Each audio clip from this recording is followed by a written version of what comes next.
Allahu bihi wa bi ulumihi wa barakatihi fid dini wa dunya wal akhirah wa alihi wa masyayikhihi wa masyayikhina wa usulina wa li futuhil. Saya mau sedekah atau mau ngasih sesuatu gitu ya ke orang yang membutuhkan gitu. Tapi kita tuh kadang-kadang mikir ini bener nggak ya dipakai buat memenuhi kebutuhan pokoknya, atau jangan-jangan ini dipakai untuk beli yang nggak perlu gitu. Ada saran mungkin boleh nggak sih kita berpikir seperti itu gitu? Apakah kita jadinya terlalu suzon misalnya? Ya, kalau ulama-ulama fikih mereka membuat kelas sosial, kelas masyarakat itu mana orang-orang yang mesti didahulukan, karena ketika kita memberikan zakat, infak, sedekah, pasti kita akan menilai akan bermanfaat dan pada jalan yang bagus. Pemanfaatannya bagus itu bagian dari yang diperhitungkan, sehingga itu ada afdoliyah, keutamaan gitu. Tapi kalau orang-orang sufi nggak begitu. Kita di jalan raya, kemudian di perempatan jalan raya itu ada orang yang bertato, kemudian miring-miring sambil menyanyikan itu tadi, maka dia tetap mengeluarkannya. Sebab kalau dia tidak keluarkan, dia sedang mengotori dirinya. Jadi dia kalau dia malas, dia mesti bilang gini, kamu mau minta atau mau memberi? Maka kita mengatakan saya pemberi, bukan penerima, keluarkan. Waktu kita berikan dia ternyata matanya merah, kemudian bertato umpamanya, maka karena ini uang kita upayakan halal, ya kita berikan kepada dia, kita berharap nanti yang diberikannya waktu dia haus, waktu dia mau makan, waktu dia mau memberikan pakaian, waktu dia mau membayar mandi gitu. Dia nggak terpikir kalau itu dikumpulin untuk beli minuman. Jadi kotornya hati itu yang melahirkan pemikiran yang jelek. Kalau hatinya bersih, apapun ya, siapapun maka dia ya, mengukur dirinya. Saya mencarinya dengan halal, saya berusaha dengan halal. Ketika saya memberikan, saya yakin bahwa dia akan melakukannya seperti saya mendapatkannya. Wah, itu tuh kadang-kadang iya ya. Kadang-kadang kita tuh suka mau ngebantu orang tuh kadang-kadang mikir-mikir sama lihat-lihat. Aduh, kayaknya orangnya nih begitu. Mungkin lagi beler atau apa. Kayaknya nggak mau deh gitu ya. Padahal ya seharusnya kalau mau kasih aja ya Pak Kiai. Nggak usah pakai pikir-pikir gitu. Kan malah siapa tahu berdoa sambil berdoa, ya Allah mudah-mudahan uang ini dipakai untuk jalan yang halal gitu ya.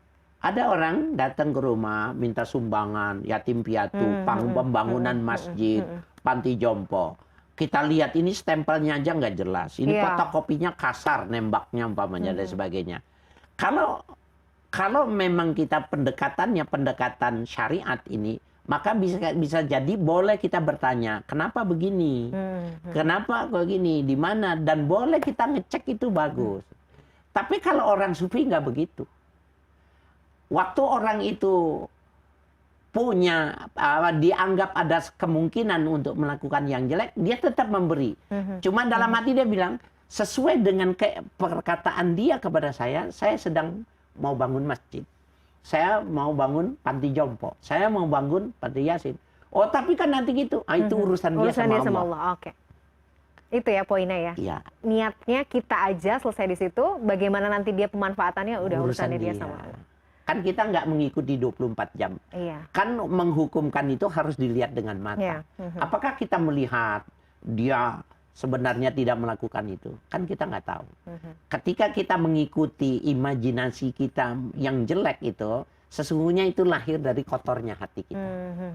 Orang yang hatinya bersih itu, dia tidak akan berbikin jelek kepada orang yang ada di hadapannya.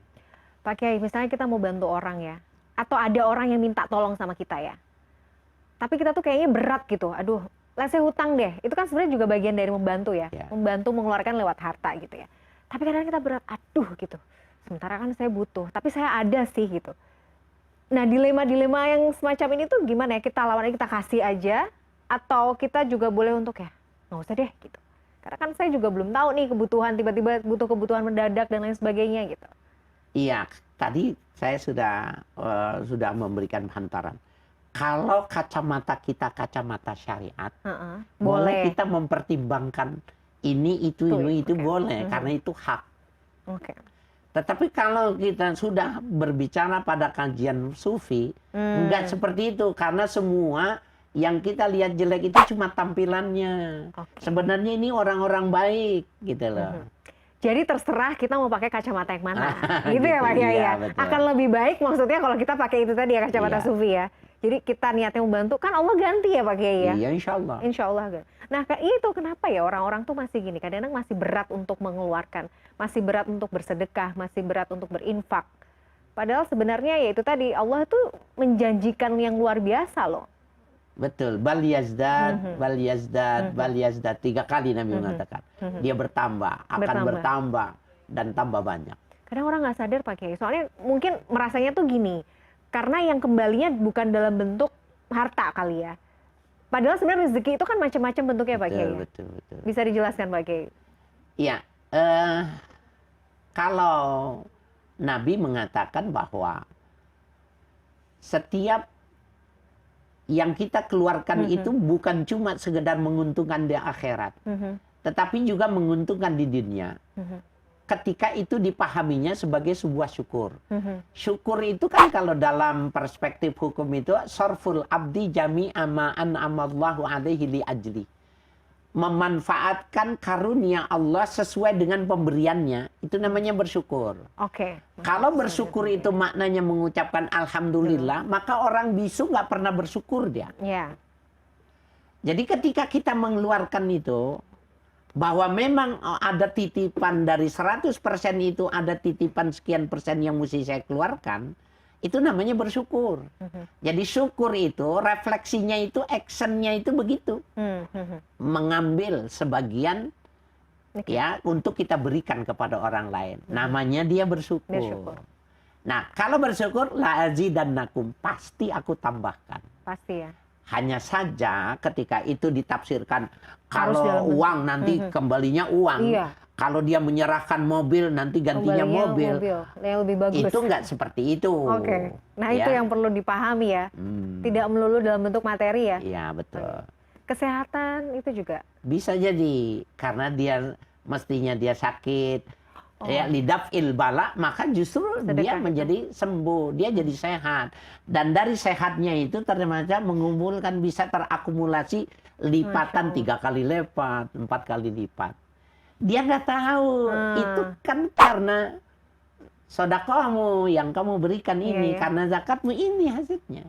Apa karena kita tuh masih sibuk dengan kacamata materialistik ya Pak Kiai? Jadi menganggapnya itu semuanya harus dalam bentuk sesuatu yang ya materi gitu. Iya. Iya kan ya. Padahal kan tidak seperti itu. Kan yang apa itu rasul mal as-sihah. Justru modal kehidupan itu kesehatan. Kesehatan. Betul, ya itu. Kalau dia bilang ini, syukur kita itu kalau coba sehat. kita cara membandingannya. Mbak Mila mau sehat apa mau 2 miliar? Sehat dan 2 miliar. Itu bukan milih. Oh nggak milih ya.